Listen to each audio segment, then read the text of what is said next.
How's it going, guys? Welcome back. We're going to look at some more PC games today. I'm going to do some more emulation soon, but I just really like seeing how well the Aioneo actually runs proper games, because, you know, when you play some emulators, you're like, yeah, I remember this game being good, but then when you play it again, it's like, well, yeah, but I'm more used to playing higher quality games now, so maybe it doesn't hit as much as it normally does. I say that as I'm about to load up Bully, but this is the PC version and it's running the patch which fixes the bugs and allows you to play at 60 FPS as well. And you'll notice that I've actually been playing this quite a lot.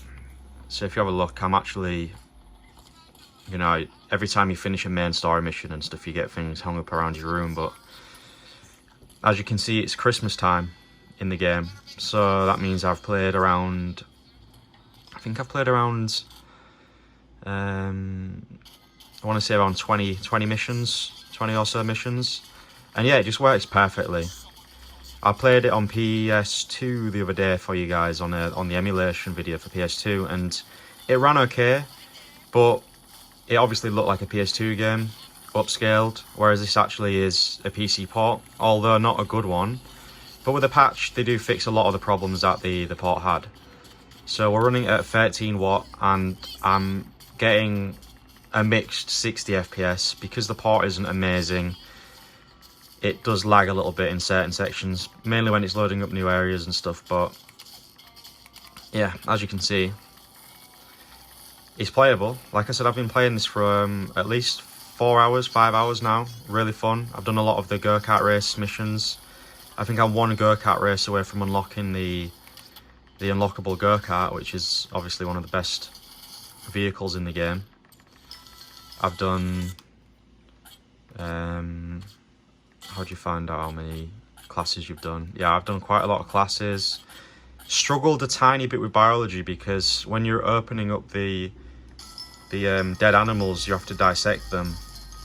The analog is a little bit strange, and I don't know if that's because the game is weirdly, maybe it's not very good with analog sticks, or I don't know how to explain it. It's just really like not as accurate as you want it to be. Maybe it's these analog sticks, you know. They're obviously not on the same level as Xbox's analog sticks. So yeah, as you can see, I passed the missions, but it was tight, and my hands got really tired after doing it. Like, I'm constantly moving the analog stick. I had my hand in like a fucking weird crab-like shape. But it's really only the biology class that I've suffered with. So apart from that, yeah, it runs perfectly. And I haven't actually replayed Bully in years, so playing it again, it's, you know, it's got its flaws, it's funny. I love the missions, the characters are great. Open world's okay.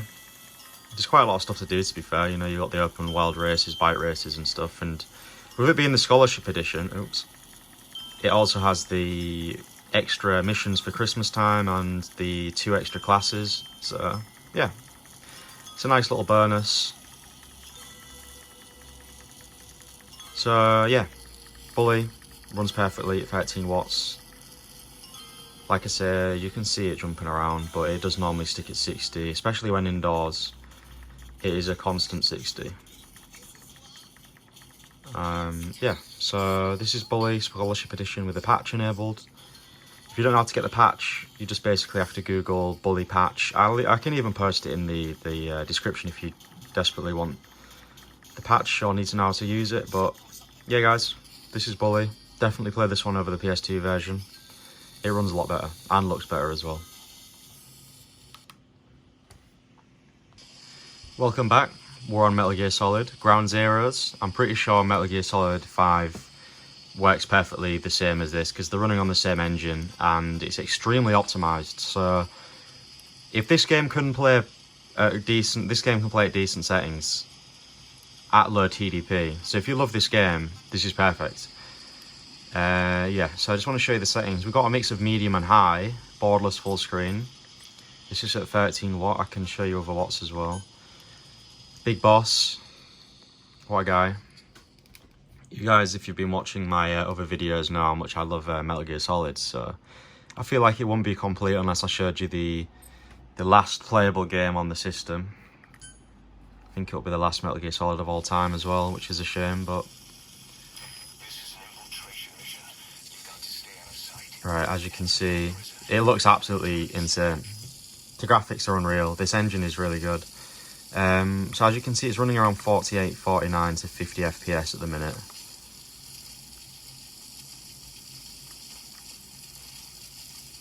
There's a lot of lighting effects and stuff in play, and the rain, obviously.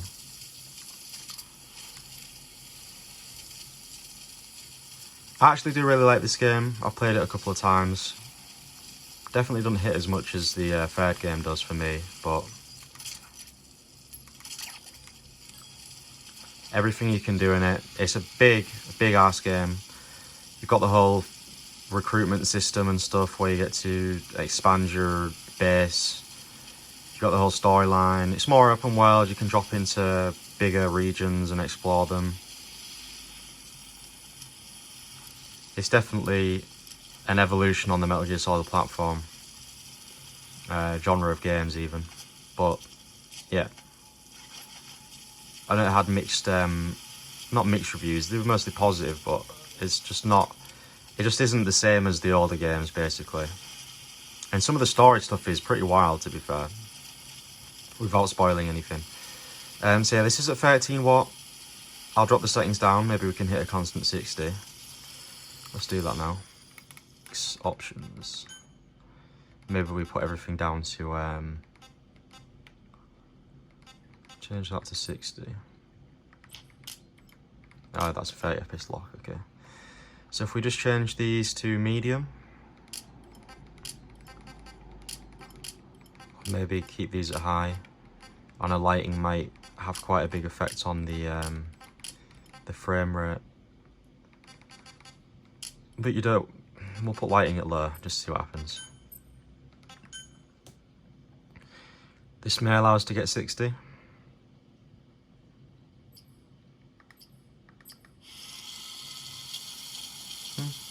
Maybe it hasn't really changed anything at all.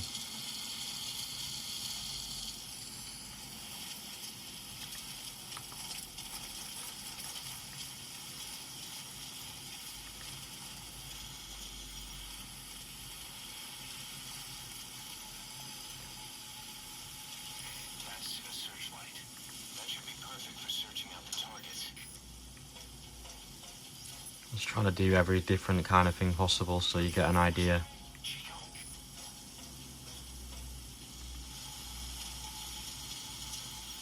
I do really like Ground Zeroes because it's the last time you get to really play as Big Boss. I best not say anything else. Alright, I better shut up about Metal Gear Solid spoilers. Alright, so as you can see, this is a new feature in the game as well. Stops you from being...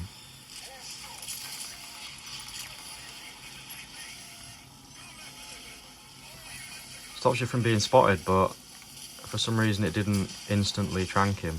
Must have to hit him straight in the face. So yeah guys, with the minuscule amount of difference in the graphics, I'd rather have played it at the higher specs. So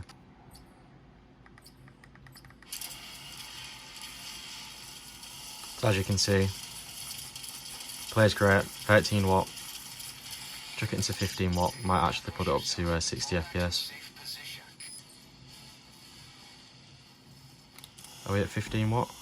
So this is 15 watt. I wouldn't put it any higher than this though. So you almost got 60 then, it went to 58, but it's extremely playable. You'll have no issues playing this. Oh, I'm gonna get killed. Alright, I wouldn't ever play Metal Gear Solid like this, but to give you an idea of extreme circumstances. Yeah, it's holding up pretty smoothly.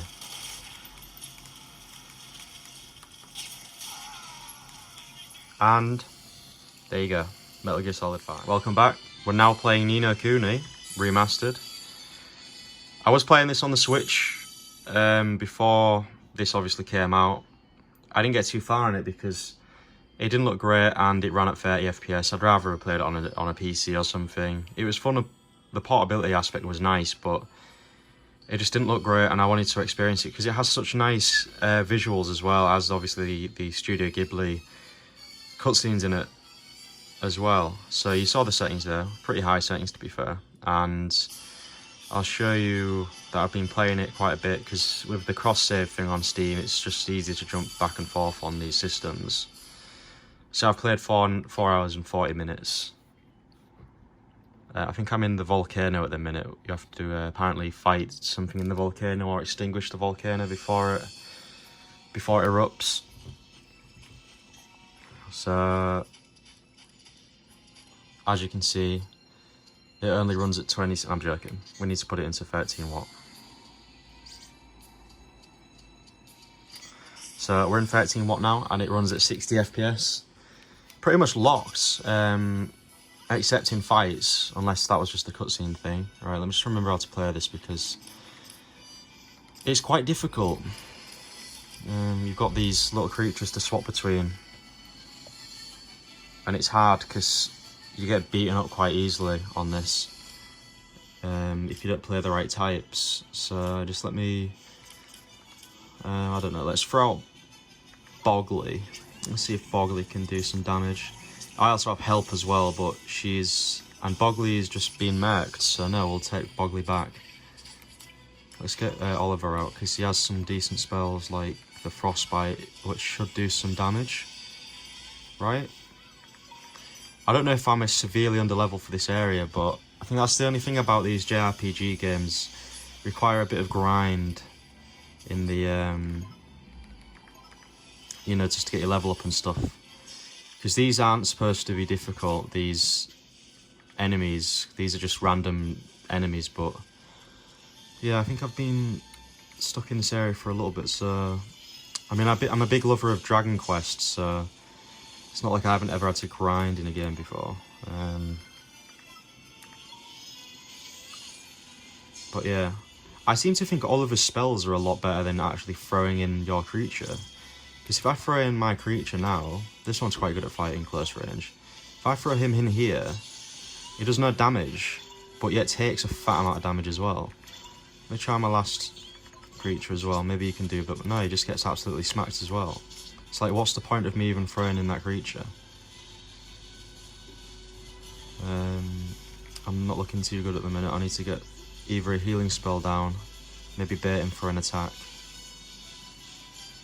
We baited him. Heal myself. I need some kind of revive skill as well, because that girl just seems to get herself knocked out every time we play. Every time we go into a battle. This guy's not even attacking me up close, so maybe I can just fireball. 16. Bit of frostbite. Yeah, that does way more damage, obviously, because we're in a volcano. Right. I may have just scraped that battle. Yeah. So, it's a lock 60 though. I mean, I've played this for at least 2.5 hours each session, and it's been perfect every time. That was a decent little grind. Might have to do that a few more times. So, yeah, if you're a fan of Ni no Kuni or haven't played it yet or really want to experience it for the first time, you saw I was running at high settings. I might just sit back and just grind in this area for a bit, but I'm going to end up running into a battle as well.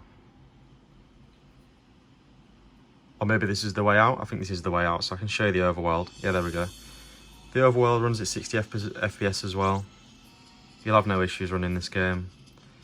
13 watt, so you get about 2.5 hours of battery life.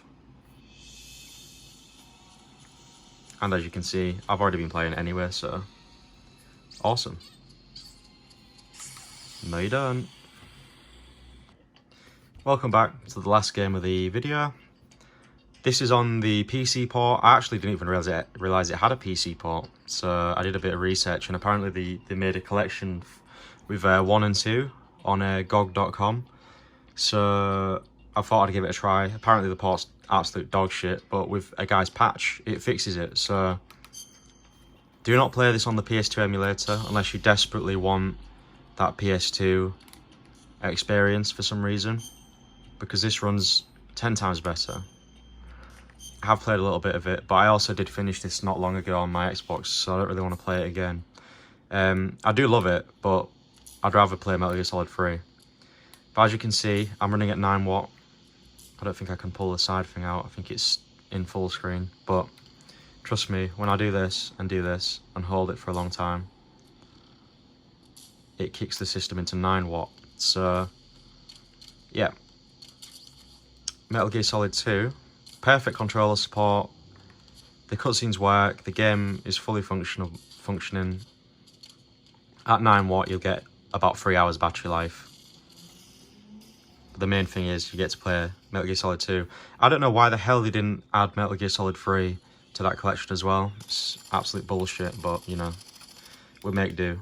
Instead I've got to play Metal Gear Solid 3 on the PS2 emulator, which can be dodgy at times as well. So yeah, as you can see, it's working perfectly. You all know Metal Gear Solid 2 has the longest cutscenes ever. So I also wanted to mention the fact that a few different things are happening with the Ioneer if you don't follow them on Discord, which you should. If you're interested in buying one or want to just keep up to date with the information, follow us on Discord as well. Well, follow the team. I am actively in the community, but you know, they're actually planning on bringing out an upgraded hardware model of this at some point in the future. I think that's because obviously the Steam Deck's coming out and they're going to try and improve the hardware on this to make it similarly spec to the Steam Deck, because I think the Steam Deck will be probably around 20% better than this, or maybe less. I'm not really sure.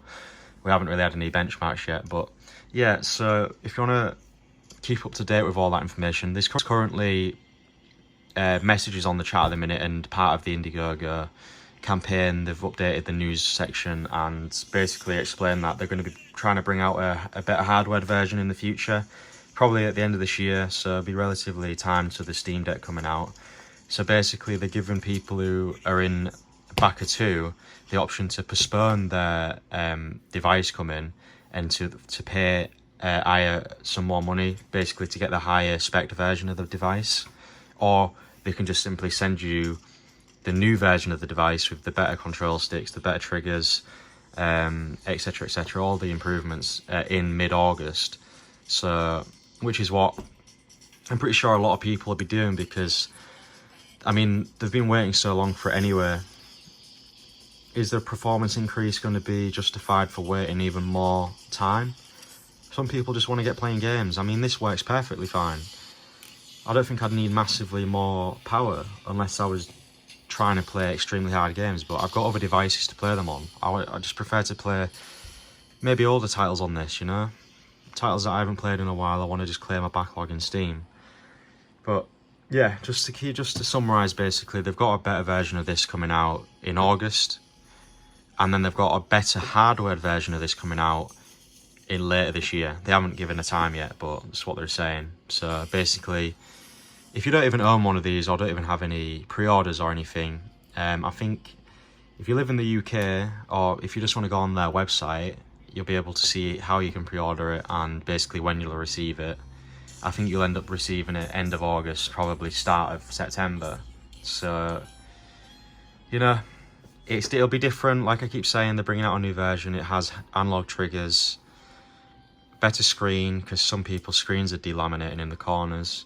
The analog sticks will be nicer apparently, and the buttons will be more like the Switch Pro controller. So the buttons on these are like quite squishy, but everyone loves this controller, so they're trying to replicate it basically.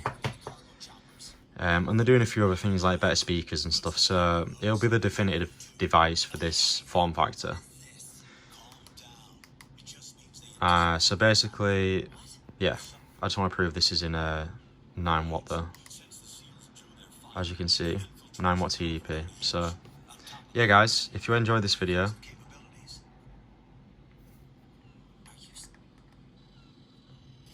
please let me know if you want to see anything else in the future. I'm currently keeping a list of things that people want to see. Some titles I don't own, so I'll try and either buy them if I'm interested in playing them myself. or I might be able to link you to someone else's video who's tried that game as well. And as far as emulation titles go, I'm currently getting a list together for some more emulation titles as well. So, like I say, I keep wanting to do a PSP one, but PSP one, I don't know if I'm going to do one, but most of the PSP titles work perfectly fine anyway, so it won't be that much of a video.